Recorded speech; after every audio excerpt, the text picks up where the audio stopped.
que pretende dar respuesta a preguntas que recibimos prácticamente cada día y que nos ayudan a acercarnos a Dios y a su palabra, porque tenemos en nuestro corazón un genuino deseo de aprender, de conocer cada vez más de Dios y de su palabra. Y yo les agradezco de todo corazón a todos ustedes por las preguntas que siguen enviándonos prácticamente a diario.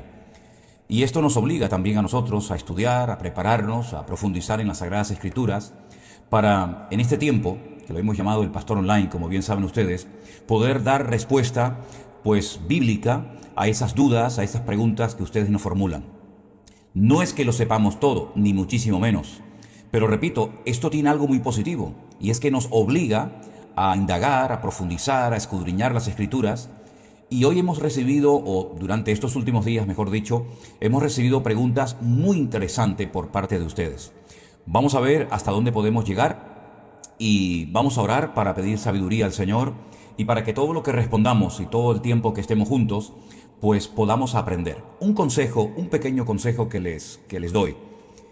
Qué bueno sería si tuvieras a tu mano papel y lápiz para apuntar versículos, para apuntar ciertas y determinadas cosas que pueden venirte bien después de que termine este programa, repasar esas anotaciones, esas notas que has tomado, porque pienso yo que es muy difícil recordar todo lo que en esta tarde se va a compartir. Entonces te doy un tiempo para que mientras estoy hablando unos minutos puedas buscar papel y lápiz, una libreta, y anotar en ella las respuestas, los textos bíblicos, las cosas que te resulten más interesantes o apropiadas para después poder repasarlas. Este es el momento, este es el día que Dios nos ha dado para que estudiemos su palabra, para que nos acerquemos a Él, y por eso vamos a pedir que el Señor nos oriente, que el Señor nos ilumine y nos dé sabiduría de lo alto, para que podamos juntos aprender muchas cosas de parte de nuestro Dios. Y sobre todo, prestar suma atención. Ahora no es el momento para saludar, ahora no es el momento para que ustedes, mientras yo hablo, estén hablando y preguntando y comentando cosas entre ustedes. Ahora es el momento de oír, de prestar atención. Luego al final, cuando ya me esté despidiendo, pueden mandarme saludos y esos corazoncitos y esos pulgares en alto que a ustedes tanto les gusta.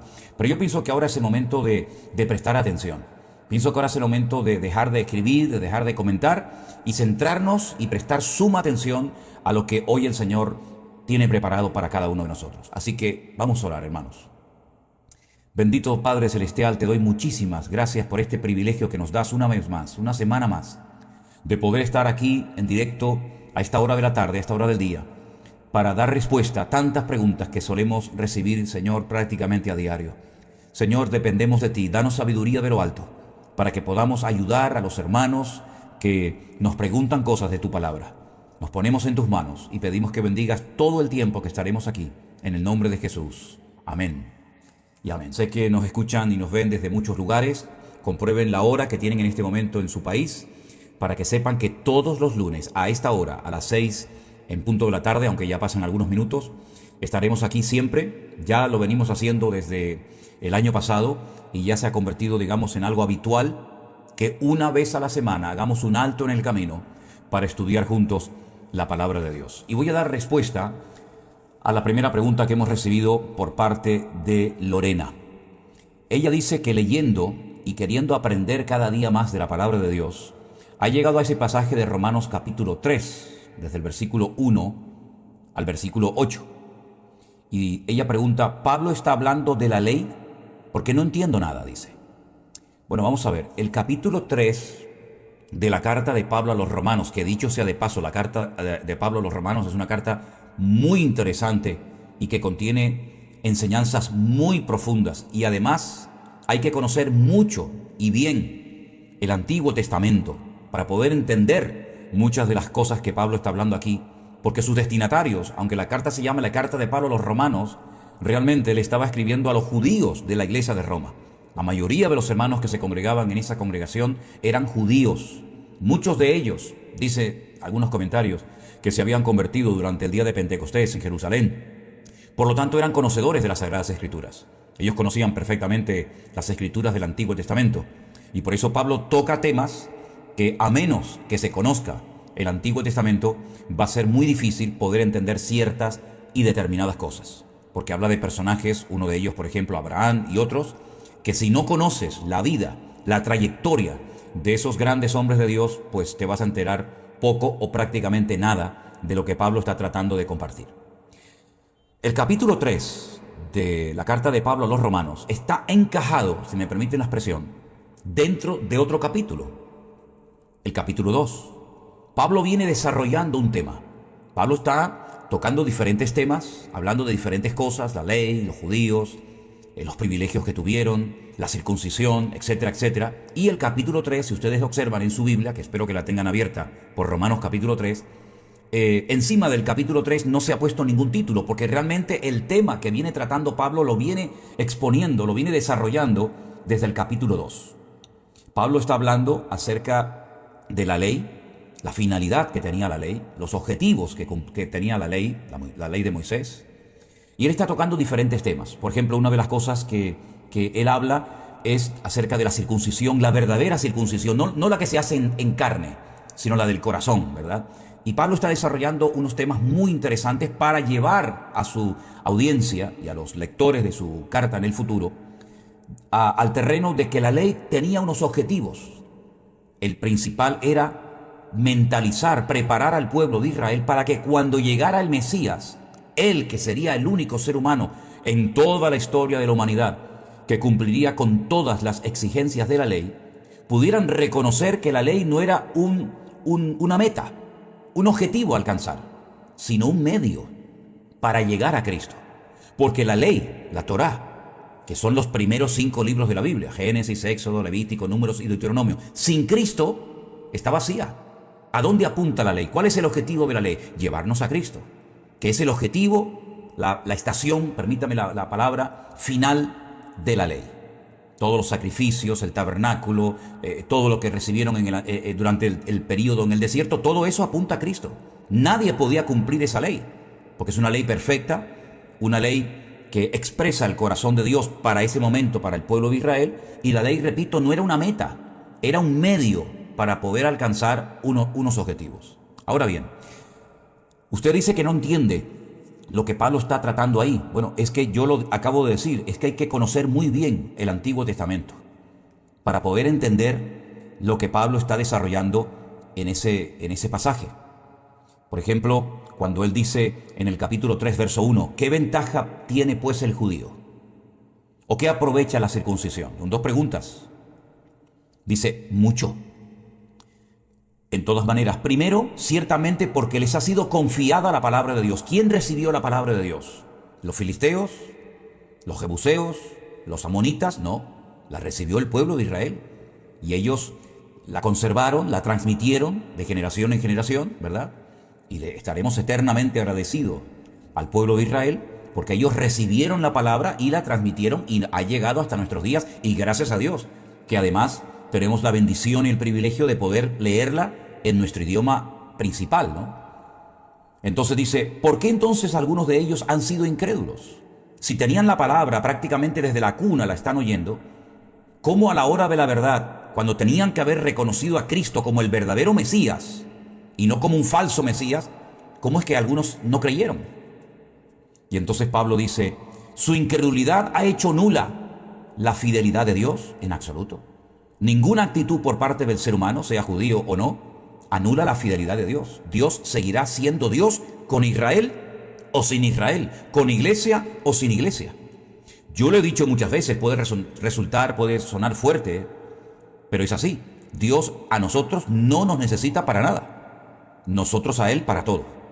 Nosotros separados de Él no somos nada. Él sin nosotros sigue siendo Dios, porque Él ha sido Dios y seguirá siendo Dios por la eternidad antes de la fundación, antes de la existencia de Israel, antes de la existencia de la iglesia. Por lo tanto, Dios no necesita de nada ni de nadie. Él es autosuficiente, que es verdaderamente lo que significa el nombre El Shaddai. Autosuficiente, no necesita de nada ni de nadie. Ahora bien, es cierto que algunos judíos, aunque conocían la ley, aunque conocían las profecías, no reconocieron a Jesús como el Mesías, pero no todos, no todos. A veces se exagera cuando se dice que los judíos rechazaron a Cristo. Bueno, no todos, porque los primeros cristianos, los primeros seguidores de Cristo, eran judíos.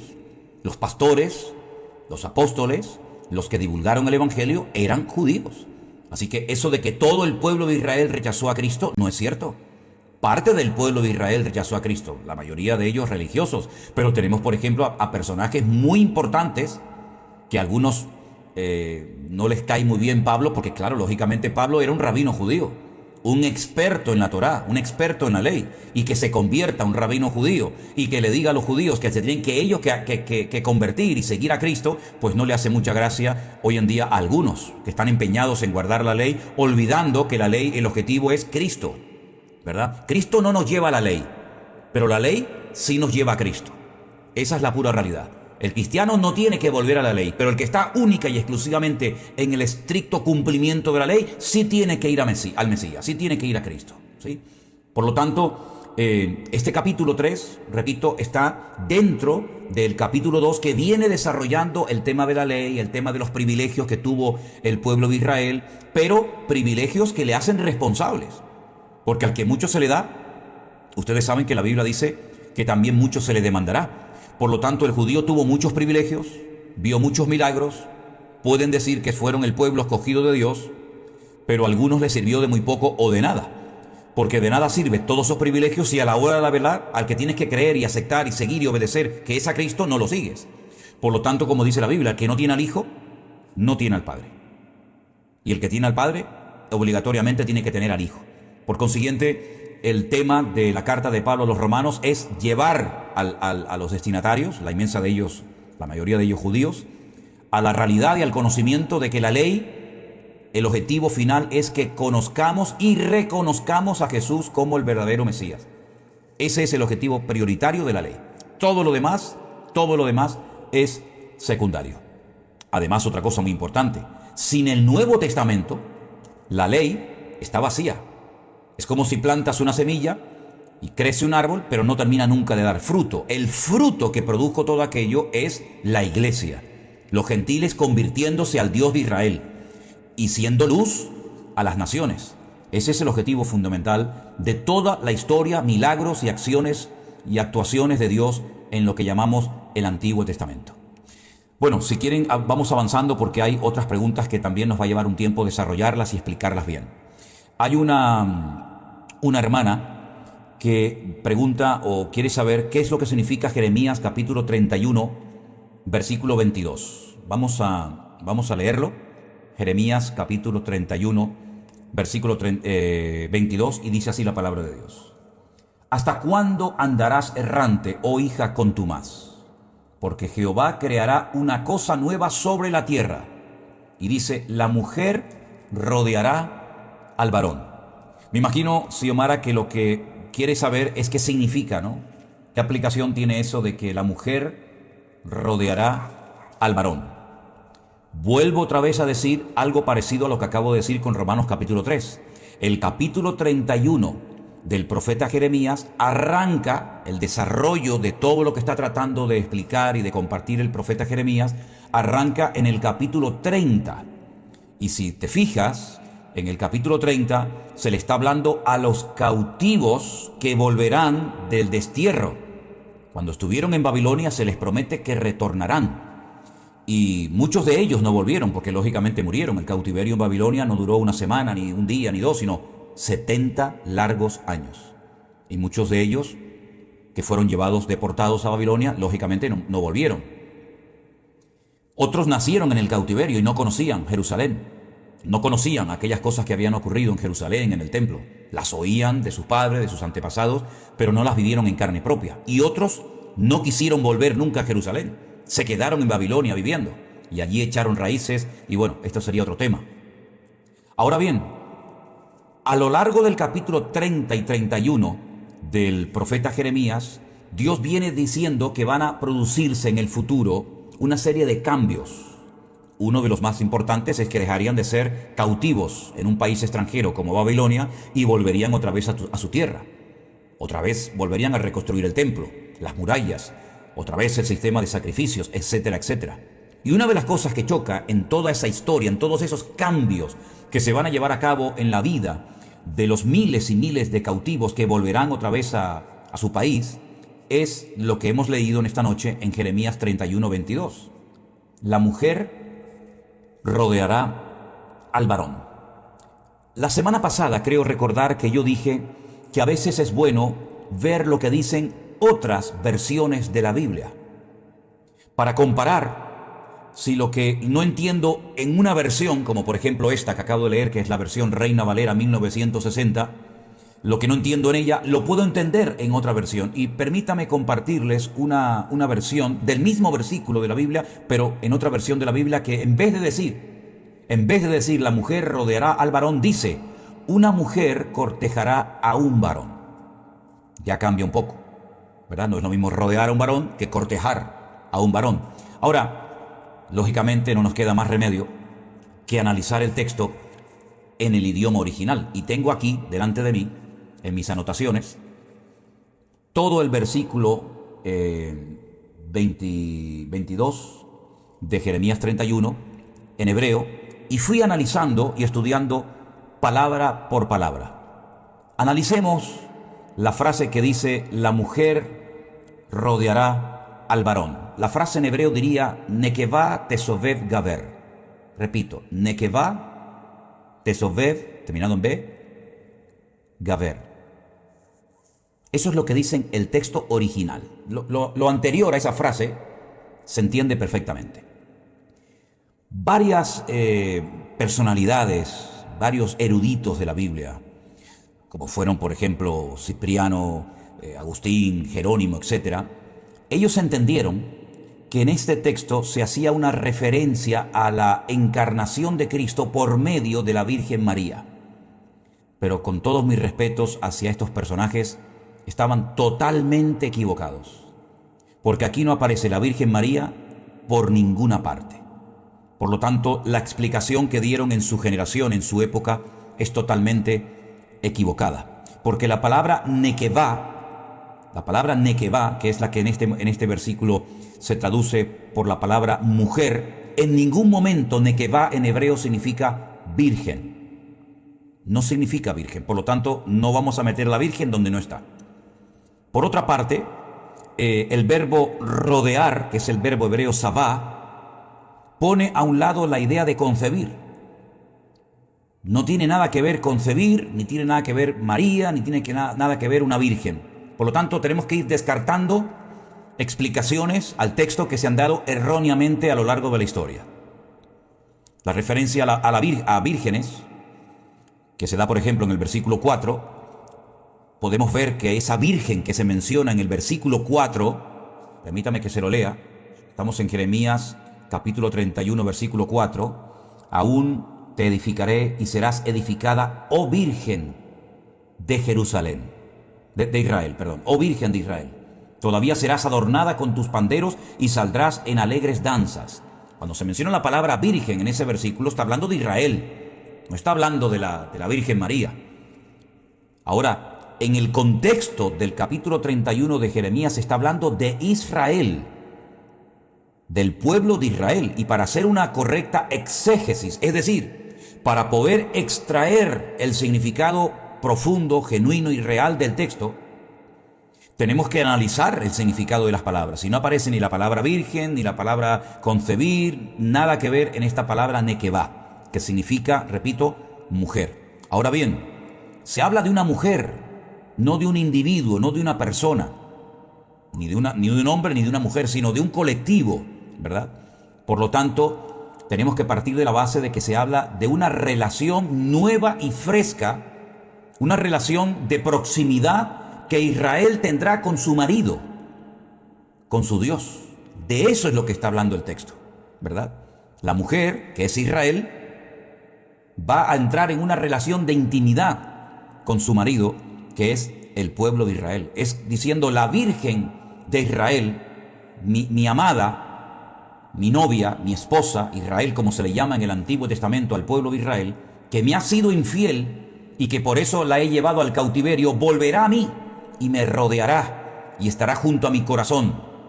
Y presten mucha atención a todas estas explicaciones, porque luego cuando respondamos a una pregunta que una hermana nos hace acerca del libro del Cantar de los Cantares, va a venir muy bien recordar lo que estoy explicando ahora.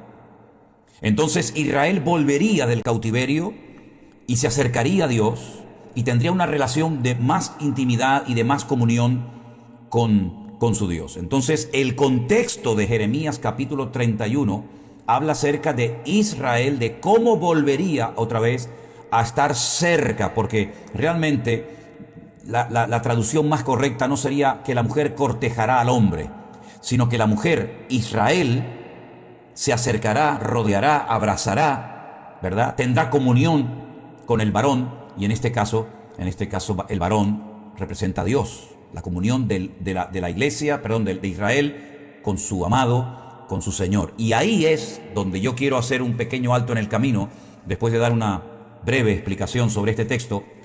Cuando alguien dice, bueno, yo no entiendo el propósito del libro del Cantar de los Cantares en la Biblia. Dice, porque no extraigo prácticamente nada de ese libro y no lo entiendo. Bueno, el que usted no entienda el objetivo del libro del Cantar de los Cantares en la Biblia no significa de que el libro del Cantar de los Cantares no tiene por qué estar en la Biblia. El libro del Cantar de los Cantares es una relación real que hubo entre el rey Salomón y una mujer de la cual estaba locamente enamorado.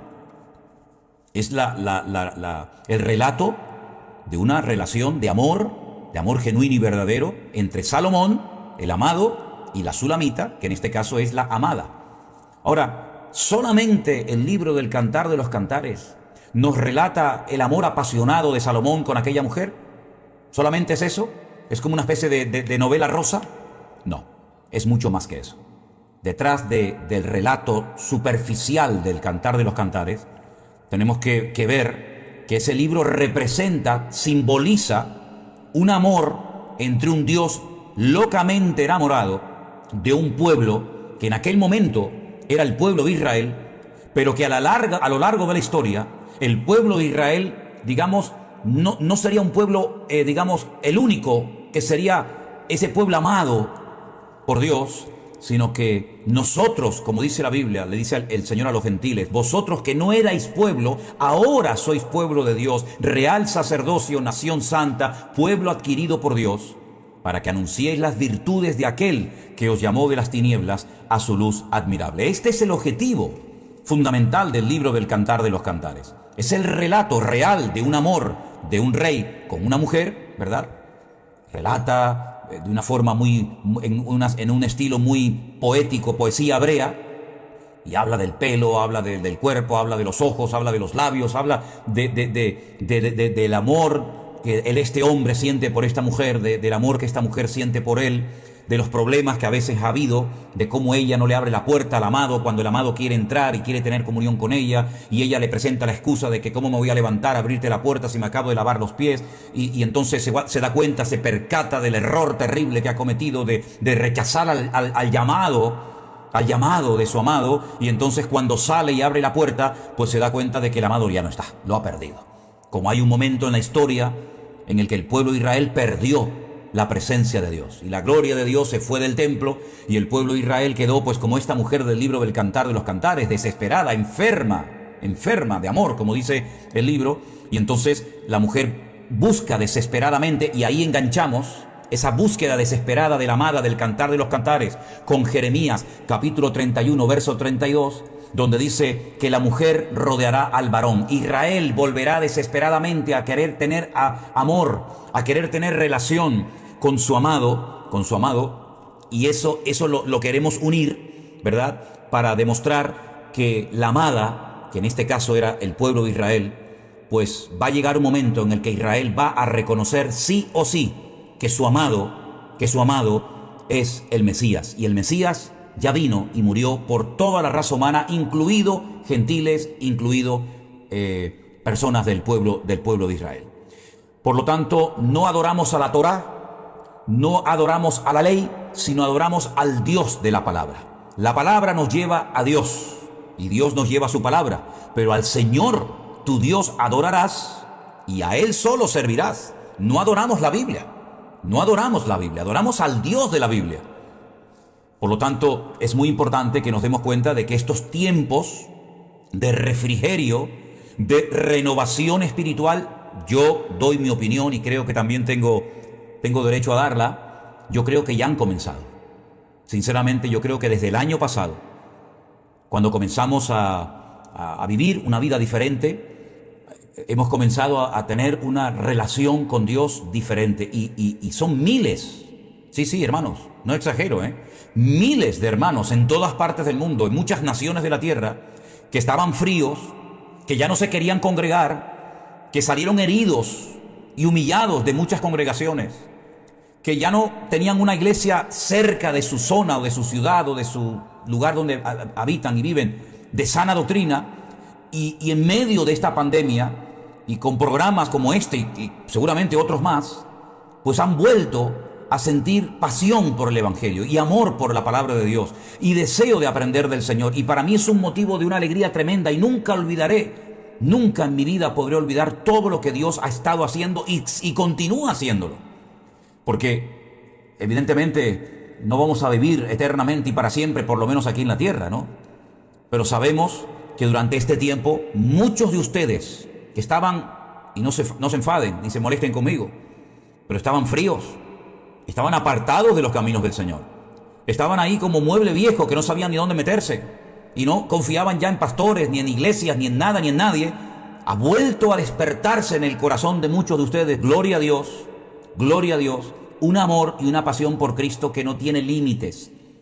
Y ha pasado ya, vamos ahora el mes que viene a celebrar un año desde aquellos primeros devocionales, desde aquellos primeros programas del Pastor Online. Pues lo que el Señor ha estado haciendo ha sido algo realmente extraordinario, porque yo creo que estamos en tiempos de renovación espiritual. Miren, hermanos, yo como pastor les voy a confesar algo que no sé si en algún momento he dicho, pero voy a aprovechar la ocasión para decirlo ahora. Viendo todas las barbaridades, los disparates, las locuras, las cosas terribles que se han estado predicando y enseñando en las congregaciones, muchas veces como pastor he sentido vergüenza ajena. Y le he dicho al Señor, Señor, ¿hasta cuándo? ¿Hasta cuándo tu iglesia va a ser engañada? ¿Hasta cuándo va a haber auténticos vividores del Evangelio? Gente que hace daño al crédito del Evangelio, al ministerio. ¿Hasta cuándo van a haber personas que van a estar manipulando tu palabra y haciéndole daño a gente buena y a gente sana que quiere aprender de la palabra? Señor, actúa. Por amor a tu nombre, le decía yo al Señor, actúa, limpia tu amada iglesia. Hombre, y yo sé que falta mucho, pero queridos hermanos, ¿cuántos de ustedes han dicho gloria a Dios por lo que he oído, por lo que he aprendido? Se me han caído escamas de los ojos. He podido saber que no hay maldiciones en mi vida, que no hay demonios en la vida de un cristiano que anda en obediencia y en santidad, que no tengo que tenerle miedo a nada ni a nadie, que si me voy de una congregación porque hay falsas doctrinas, hay doctrinas humanas y doctrinas hasta diabólicas, yo me atrevería a decir, no me va a castigar el Señor, sino al contrario. Yo no quiero ser copartícipe de mentiras, ni de engaños, ni de manipulaciones, porque estamos en tiempos de refrigerio. Antes de la venida del Señor, yo creo que el Señor va a tratar con su iglesia de una forma extraordinaria como lo está haciendo. Y si solamente en este año, fíjense lo que les voy a decir ahora, si solamente una sola persona durante todo este año que hemos estado pues horas y horas y horas emitiendo para poder ayudar y para poder orientar a muchas personas, aunque esto nos han valido pues lluvias de críticas y de celos y de envidias y de gente que se ha dedicado a tratar de desprestigiarnos, etcétera, etcétera. Dios sabe todo. Si solamente una persona en este tiempo se ha vuelto a enamorar del Señor y se ha despertado de su sueño profundo y se ha vuelto otra vez a meter en las cosas del Señor, gloria a Dios. Ha merecido la pena. Por eso, el libro del Cantar de los Cantares es mucho más que el relato de un amor entre un hombre y una mujer. Es el relato de un amor apasionado, de un Dios locamente enamorado de la raza humana, de un Dios que ama al hombre y es capaz hasta de mandar a su hijo, cosa que yo nunca haría, y ninguno de los que somos padres y madres haríamos, mandar a nuestros hijos para que nos los maten y los rechacen y los escupan. Nunca haríamos eso. Pero Dios sí lo hizo. Dios envió a su amado Hijo. Y es que no tengo palabras para agradecer a Dios lo que Él hizo por nosotros, lo que Él hizo por mí. Mandó a su Hijo para que muriera por mí. Es algo que no podemos entender. Yo creo que no hay un predicador en el mundo que sea capaz en un mensaje ni en 1000 sermones de explicar el amor de Dios. El amor de Dios es algo que nos ha cautivado, algo que nos ha transformado para siempre. Que Dios mande a su Hijo para morir por mí, para morir por mis pecados. Tendría que haber muerto yo, pero no Él. Pero Él dijo, no, yo voy a ocupar tu lugar. Yo voy a derramar mi sangre y tú no tienes que derramar ni una sola gota tuya. Mire, hace unos días con una tijera me corté el dedo y sangré mucho. Hasta que bueno, ya después se paró. Y la sangre es algo que a mucha gente le produce como nerviosismo y algunos se desmayan cuando ven sangre y todo eso. Imagínense la sangre de Jesucristo derramada en la cruz por nuestros pecados. Es algo que no hay sermón, no hay predicador que pueda explicar esto. Es algo, sí, inconmensurable. Es algo realmente grandioso.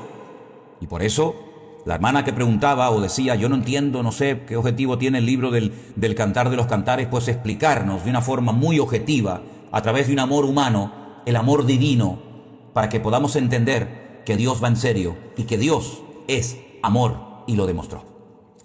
Bueno, vamos a responder a más preguntas porque empiezo a hablar y hablar y hablar y me olvido de que tengo todavía un montón de preguntas delante de mí. Hay una hermana que pregunta en el libro de los Hechos, el capítulo 1, el versículo 10. Vamos a leerlo. Libro de los Hechos, escrito por Lucas, capítulo 1, versículo 10. Ella pregunta, estas personas, estos personajes, ¿quiénes son? Vamos a leerlo. Y estando ellos con los ojos puestos en el cielo, este es el día de la ascensión de Cristo, entre tanto que Él se iba, he aquí se pusieron junto a ellos dos varones con vestiduras blancas. Si usted pregunta, Cristina pregunta, estos dos hombres con vestiduras blancas, ¿quiénes eran? Hombre, es cierto que la Biblia no dice el nombre o quiénes eran, pero si me permiten dar una opinión personal, y no he visto ningún comentario ni he buscado otra explicación, pero yo siempre he creído, y perdonen si la respuesta tal vez para alguno no es correcta, yo siempre he creído que eran ángeles.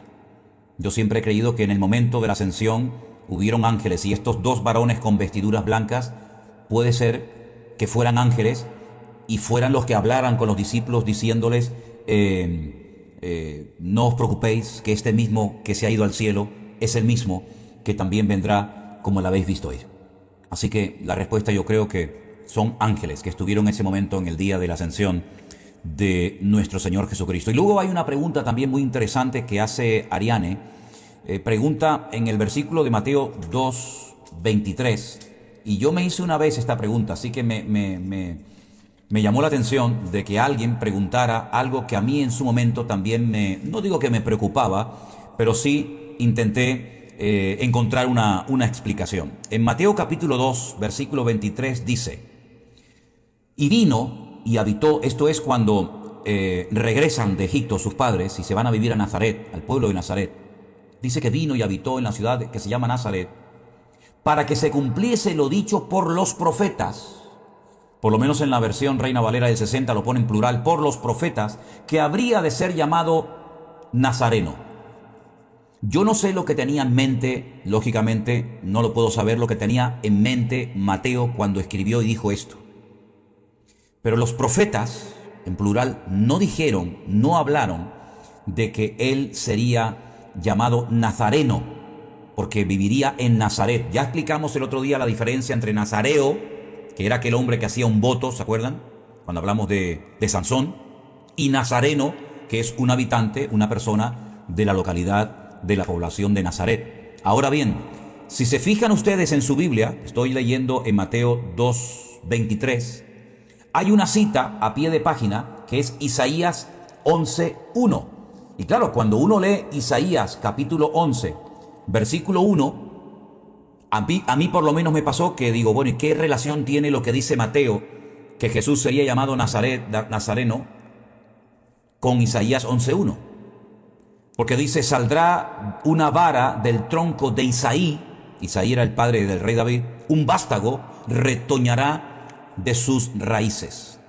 Ahora, analizando el texto en hebreo, la palabra vástago en hebreo es la palabra netzer. Netzer, N-E-T-Z-E-R, netzer. Y se parece mucho a la palabra notzi. que es la palabra nazareno. Entonces puede ser, la explicación más lógica es que como la palabra vástago se pronuncia y es muy parecida a la palabra nazareno en hebreo, puede ser que de ahí sacara Mateo la conclusión de que ese texto de Isaías 11:1 hace referencia al hecho de que Jesús, al vivir en la población, en la localidad de Nazaret, sería llamado Nazareno. Pero no hay otras profecías, no hay otros profetas que apoyen lo que Mateo está diciendo aquí. Esa es la explicación más lógica de este texto, de esta profecía. ¿De acuerdo? Avanzamos. ¿Los ángeles viajan a la velocidad de la luz o más rápido? Mire, Juan, yo no tengo ni la más remota idea a la velocidad que viajan los ángeles. No sé si viajan a la velocidad de la luz, que si no me equivoco creo que son 350.000 kilómetros por segundo, o más rápido o más lento. No tengo ni la más remota idea. De hecho, sinceramente, nunca me he preocupado ni me he preguntado a qué velocidad viajan los ángeles. Sinceramente, no le puedo dar una respuesta, porque como la Biblia no dice a la velocidad que viajan, pues ¿cómo se la voy a dar yo? ¿De dónde voy a sacar esa respuesta? Así que le preguntaremos al Señor, si le parece bien, Juan, cuando lleguemos a la presencia del Señor. Señor, ¿me podrías decir, por favor, a qué velocidad viajaban los ángeles cuando estábamos en la tierra? Porque como la Biblia no lo dice, no le puedo dar una respuesta bíblica. Le estaría mintiendo, le estaría diciendo algo totalmente fuera de lugar si yo le dijera a usted que los ángeles viajan a tal velocidad. Es que no lo sé, por eso no se lo puedo decir. Nos llega otra pregunta y es la siguiente. Si Dios es perfecto, ¿por qué creó una tierra desordenada y vacía, como dice Génesis capítulo 1, versículo 2? He leído que las palabras en el texto original son tohu y bohu, son tohu bobohu, sí, que significa sin adornos. No, tohu y bobohu no significa sin adornos, significa otra cosa. Y dice que no es lo mismo que desorden. En 1 Corintios capítulo 14, verso 33 dice, porque Dios no es un Dios de desorden. Bueno, eso no dice 1 Corintios 14, 33. La Biblia no dice que Dios no es un Dios de desorden. La versión Reina Valera dice que no es un Dios de confusión, que es diferente. Dios no es un Dios de confusión, sino de paz. Bueno, para resumir, ¿me podría explicar por qué la Biblia dice que Dios creó una tierra desordenada y vacía? Es que la Biblia no dice eso. La Biblia dice que en el principio, o en un principio, Dios creó el cielo y la tierra. Y a continuación, el versículo 2 dice que la tierra, Él creó lo superior y lo inferior, ¿verdad? Y la tierra pasó a un estado de caos, pasó a un estado de desorden, pasó a un estado de oscuridad. Cambió completamente lo que Dios había creado en un principio. Porque si os dais cuenta, Génesis capítulo 1, más que el relato de una creación, aunque también hay partes de que Dios está creando, lo que realmente, si os dais cuenta, lo que Dios está haciendo es poner en orden la creación que ha sido desordenada, alterada, cambiada, y ahora explicaremos por qué. Los expertos, los comentaristas dicen que entre Génesis 1.1 y Génesis 1.2 algo pasó, algo sucedió, que la tierra ya no era lo que fue en un principio. Algunos atribuyen este caos, este desorden, estas tinieblas, lo atribuyen a la rebelión de Satanás, que fue arrojado a tierra, y entonces, bueno, se produjo un caos en la tierra a raíz de la caída de Satanás. Es lo que suelen decir. Ahora, a esta persona que ha hecho, que no me ponen su nombre, pero a esta persona que ha hecho esta pregunta, yo le voy a dar un versículo. Y de hecho sería bueno que todos ustedes lo anotaran y que después lo leyeran. La palabra tohu y tohu babohu, que son las que se traducen por desordenada y vacía, que son casi podríamos decir dos palabras sinónimas. Aunque son dos palabras, pero son como palabras que casi quieren decir lo mismo. Es una expresión de asombro, como diciendo, lo que ha sucedido, ¿cómo está esto? ¿No? ¿Verdad? Porque es que una incoherencia que esté vacía y se diría que esté desordenada. En Jeremías 4:23, repito, en Jeremías 4:23, esas dos palabras que aparecen en Génesis 1:2 también están. Entonces lean Jeremías 4:23 a ver cómo se tradujeron ahí esas dos palabras, que son exactamente las mismas que aparecen en Génesis capítulo 1, versículo 2. Dios está poniendo en orden el mundo. Dios separa las aguas de arriba de las aguas de abajo. No está creando las aguas, luego ya existían. Y cuando separa las aguas, y unas se quedan arriba y otras se quedan abajo, sale la tierra, luego la tierra ya estaba. Entonces Dios está creando, Dios está poniendo en orden una creación que ha sido alterada, y una vez que ya la adorna, como dice usted, y una vez que Dios ya la ordena, y una vez que da órdenes, ¿verdad? Y una vez que Dios pone cada cosa en su sitio, y vio Dios que todo estaba otra vez en equilibrio y en una armonía y en una perfección absoluta, es cuando crea al hombre, ¿verdad? Y le dice al hombre: ahí tienes esto para que lo cuides, para que disfrutes de esta tierra hermosa, preciosa, con un clima perfecto, con una naturaleza equilibrada, etcétera, etcétera. Y se la entrega al hombre para que éste, vamos a decir, como representante de Dios, se haga cargo de la creación de Dios. Que, dicho sea de paso, el hombre lo ha hecho fatal, porque no hay más daños en la creación producidos por el hombre que no nos dejen de asombrar, porque realmente el hombre se está cargando su propio planeta, y la casa donde vivimos, el hombre cada vez la está deteriorando cada vez más. Así que no es que Dios creara una tierra desordenada, vacía, en caos, en tiniebla, no, sino que algo ocurrió, no sabemos exactamente qué, que lo alteró todo, pero Dios todo lo creó perfecto y en orden. ¿De acuerdo? Bueno, vamos a responder a otra pregunta. Una hermana, Leticia, pregunta, basándose en Números capítulo 27, ¿qué es eso de consultar a Dios por medio de Urim y Tumim? Urim y Tumim, luces y perfecciones. Eso, luz y perfección son lo que significan esas palabras, ¿verdad? Pues eran dos piedras que llevaba en una bolsita dentro del pectoral el sumo sacerdote, ¿verdad? Aparte de las piedras que llevaba en el pecho con los nombres de las 12 tribus de Israel, él llevaba dos piedras que se llamaban Urim y Tumim, y que se usaban en momentos de necesidad de una respuesta rápida. Algunos opinan que una piedra podía ser de color blanca y la otra de color negro. Digamos que la blanca era el sí, el negro era el no, o viceversa, da igual. Y entonces, cuando había que consultar a Dios por una respuesta rápida, no había tiempo para orar mucho tiempo, no había tiempo para ayunar, no había tiempo para esperar, porque se nos podía venir encima el enemigo, la tragedia, se consultaba con Urim y Tumim, esas dos piedras que representaban el sí y el no, para obtener una respuesta rápida de parte de Dios. Eso es lo que era Urim y Tumim. También dicen otros que esas piedras se iluminaban y reflejaban las letras del Aleph Bet, de las 22 letras del alfabeto hebreo, pero bueno, eso ya sería harina de otro costal, como dicen algunas personas. La posición de Satanás en Apocalipsis, en los Evangelios, a lo que nos cuenta la Biblia acerca de Satanás, cómo entraba, cómo accedía a la presencia de Dios en el libro de Job, ha cambiado radicalmente. Es decir, en el libro de Job, Cristo, el Señor Jesucristo, aún no había muerto en la cruz, no había resucitado, por lo tanto, la posición, la situación de Satanás, la libertad, entre comillas, si me permiten la expresión, de Satanás en aquellos tiempos no tiene absolutamente nada que ver hoy en día. Satanás en aquel tiempo, bueno, pues campaba, digamos, a sus anchas, pero una vez que Cristo lo venció en la cruz del Calvario con herida de muerte, de la cual nunca se va a recuperar, Satanás ha perdido todos sus privilegios y ese acceso y esa libertad que tenía.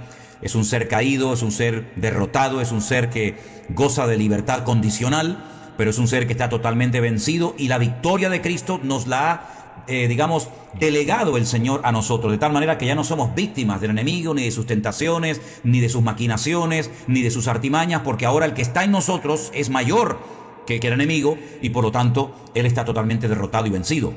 Anda suelto, no está atado en el infierno, no está destruido, está como un león, una especie de león rugiente, hambriento, buscando a quien devorar, pero es un ser amargado, es un ser frustrado, es un ser errante, sin familia, sin amigos, sin nada, que sabe que está condenado a muerte y que no tiene ninguna capacidad de poder destruir a la iglesia del Señor Jesucristo, ninguna. Lo intenta y lo intenta y lo intenta, pero las puertas del infierno, es decir, él, Satanás, con todos sus secuaces, nunca podrán destruir a la iglesia de Cristo. Y miren que lo ha intentado, porque el Señor Jesucristo venció a Satanás con herida de muerte y nunca más, repito, se recuperará de ella. Por lo tanto, digamos, la posición de Satanás hoy en día es completamente diferente a la posición que él tenía, a los privilegios que él tenía antes de la crucifixión y de la muerte de nuestro Señor Jesucristo. Una pregunta que nos hace un hermano, una persona llamada José, es que cuando un carismático católico habla de su cambio por la renovación que le ha dado el Espíritu Santo, en realidad, ¿quién está actuando en este carismático católico? Bueno, yo creo que el Espíritu Santo puede obrar en carismáticos católicos y en evangélicos pentecostales y en evangélicos bautistas y en todo tipo de personas. Yo creo que el Espíritu Santo no tiene ninguna limitación a la hora de decir, uy, no puedo tocar el corazón de este ateo porque es ateo, o no puedo convencer de pecado, ni puedo obrar en la vida de este señor porque resulta que es un católico carismático, es un evangélico bautista, es un evangélico pentecostal. Yo creo que esas limitaciones nos las hemos inventado nosotros. Si un cristiano, o si como dice usted aquí, un carismático católico dice que el Espíritu Santo le ha renovado, bueno, pues la Biblia dice algo muy importante: por sus frutos los conoceréis. Yo puedo decir lo que quiera, pero si por sus frutos nos conocerán, veamos qué frutos, qué cambios ha producido lo que él dice que le ha cambiado y transformado. Es decir, no podemos decir, bueno, como es carismático católico, Dios no puede obrar en su vida. No hablemos así, porque estamos hablando sin darnos cuenta desde la plataforma de la soberbia y del orgullo, creyéndonos que como cristianos evangélicos Dios no puede tratar con católicos ni con ateos. Mira, si algo nos ha demostrado el Señor en este tiempo, desde el mes de marzo del año pasado hasta hoy, es que Dios ha roto muchos esquemas. Y no digo miles, porque probablemente exageraría, pero muchísimos católicos sinceros han llegado al convencimiento de la verdad. Y veo a muchos católicos que se han convertido de verdad más firmes y con las ideas más claras y más radicales para servir a Dios que muchos que se llaman cristianos evangélicos. Así que eso de que como soy cristiano evangélico parece como que tengo el monopolio, tengo la exclusividad del Espíritu Santo, y este señor, como dice que es carismático católico, bueno, pues vamos a ver el cambio que se ha producido. ¿O es que todos los cristianos evangélicos dan buen testimonio? Hago esta pregunta a ustedes que me están viendo y escuchando esta tarde. ¿Todos los cristianos evangélicos están dando en el mundo buen testimonio? Yo, gracias a Dios, que me convertí hace ya muchos años, pero hoy en día, con el mal testimonio que han dado y dan muchos cristianos, incluido gente que se llaman siervos de Dios, yo no me convertiría jamás en la vida, sino más bien me estarían vacunando en contra del Evangelio. Por lo tanto, vamos a quitarnos los títulos, vamos a quitarnos las etiquetas, y vamos a dejar que el Espíritu Santo obre en los que Él quiera, como quiera y cuando quiera. Claro, automáticamente cuando decimos que es un católico carismático que dice que lo está transformando el Espíritu Santo, ¿y no lo puede hacer el Señor? ¿No puede hacer el Señor eso? ¿Quién le dijo a usted que el Señor no puede obrar y cambiar y transformar a un carismático católico?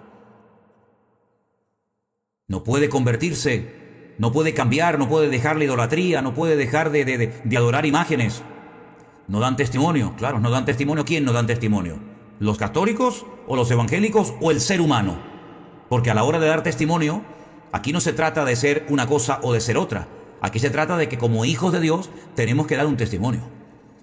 Y yo les digo algo, mis queridos hermanos, muchos son los que verdaderamente se están convirtiendo al Señor y están saliendo de la idolatría y están saliendo de la oscuridad y están dando el ejemplo a muchos religiosos, porque el mundo evangélico está lleno de religiosos, hermano, créame, hay una religiosidad tremenda, ese espíritu religioso de que como yo hablo en lenguas y yo doy el diezmo y yo hago esto y yo hago aquello, y hay un espíritu de religiosidad que yo lo llamo espíritu de orgullo. Es un espíritu de orgullo que nos hace sentirnos superiores a los demás. Eso es un pecado terrible. Entonces, que usted tenga un amigo, un conocido que le diga, mire, yo soy carismático católico y el Espíritu Santo me está renovando, yo digo, pues gloria a Dios, que te siga renovando, pero no solamente a ti, y que a mí también me renueve cada día más el Señor. ¿O es que nosotros no necesitamos también ser renovados cada día por el Espíritu Santo y por el Señor? Por supuesto que sí. Bueno, voy a ver si hay alguna pregunta más y si no, pues damos por concluida esta ronda de preguntas por hoy. Pues veo que he respondido a todas las preguntas que hoy me han llegado. Seguramente a lo largo de la semana van a llegar más, y como siempre haremos todo lo posible por estar el próximo lunes a esta misma hora, a las 6 de la tarde, hora aquí en las Islas Canarias. Quiero darles las gracias a todos ustedes por haberse conectado. Sé que para muchos de ustedes son horas complicadas, sé que muchos de ustedes están trabajando, pero de verdad que Dios les bendiga por el esfuerzo que hacen, porque sois un ejemplo. Cuando a mí me escribe gente y me dice: pastor, ahora mismo yo estoy escuchando el devocional y son las 3 de la madrugada. Como me decía el otro día nuestro hermano Osman allí en Tierra Alta, en Colombia: pastor, son las 3 de la mañana y estoy esperando que empiece el devocional. Hermanos queridos, la verdad es que el ejemplo, el apoyo, el cariño que ustedes han demostrado y siguen demostrando hacia nosotros, yo no tengo palabras. Yo no tengo palabras para agradecerles todo lo que el Señor nos ha regalado y obsequiado durante todo este tiempo. Desde marzo, se lo decía el otro día a Elena, mi esposa, Dios nos cambió la vida. Hay un antes y un después en nuestra vida desde aquel confinamiento del 14 de marzo de 2020 a hoy. Hemos conocido a miles de hermanos, familias, gente extraordinaria. Hemos visto cómo el Señor ha obrado en centenares y en miles de personas que no conocemos personalmente, porque ustedes siempre juegan con ventaja, nos ven a nosotros, yo no veo a nadie, pero la verdad es que estamos tremendamente agradecidos con el Señor, porque hemos aprendido juntos, hemos llorado juntos, hemos reído juntos, hemos disfrutado juntos, y juntos estamos viendo la gloria del Señor y cómo el Señor está haciendo una obra maravillosa, porque, como dije antes, estamos en tiempos de cambios, donde Dios está obrando en su iglesia como nunca antes. Y muchos, cuando vuelvan a sus congregaciones, ya no va a ser como antes, porque ahora han adquirido un conocimiento y saben unas cosas que antes no sabían. Y ahora nos hemos apegado a la palabra, de tal manera que en el momento en el que ustedes escuchen algo que no es bíblico, van a ver cómo van a tener una autoridad para poder reaccionar de una forma diferente y no decir amén, amén, amén a todo lo que se decía, porque ahora, a la luz de la palabra de Dios, podemos decir: eso no es de Dios. Y toda la gloria se la daremos, por supuesto, se la daremos al Señor. ¿Qué les parece, hermanos, si terminamos con una oración en esta tarde? Intentaré poco a poco leer todos los comentarios que he ido recibiendo. Veo que no paran de entrar comentarios. Es imposible leerlos mientras estoy hablando, pero intentaré leerlos después detenidamente. Y además, como tengo una semana para leer todo lo que ustedes han escrito, pues los procuraré leer todos. Oramos al Señor, hermanos. Te doy muchísimas gracias, Dios mío, en esta tarde por este privilegio, esta oportunidad maravillosa que nos has dado un día más de poder llegar a tantas vidas hambrientas y sedientas de tu presencia, de tu palabra. Ayúdanos a servirte, a conocerte cada día mejor, a esforzarnos, a permitir que tu Santo Espíritu traiga renovación a nuestra vida. Guarda nuestra vida como lo has hecho hasta el día de hoy. Danos salud y fortaleza física, espiritual y mental, y guarda a tu amada iglesia y bendícela y úsala como nunca antes lo has hecho. Sigue quebrantando corazones, sigue trayendo convicción de pecado a las vidas, para que veamos un despertar espiritual sin precedentes en nuestra generación. Gracias por todos los cambios que has producido y por todas las vidas que se han acercado y te han conocido a ti en este tiempo. Y te daremos, como siempre, toda la gloria y la honra a ti, en el nombre de Jesús. Amén y amén. Mis queridos hermanos, gracias a todos ustedes por sus oraciones, por su apoyo. Gracias a todos ustedes por su amor. Nos veremos mañana, si es posible, por la mañana en el devocional. Mañana seguiremos examinando a la luz de nuestro devocional diario diferentes temas, diferentes pasajes de la Biblia.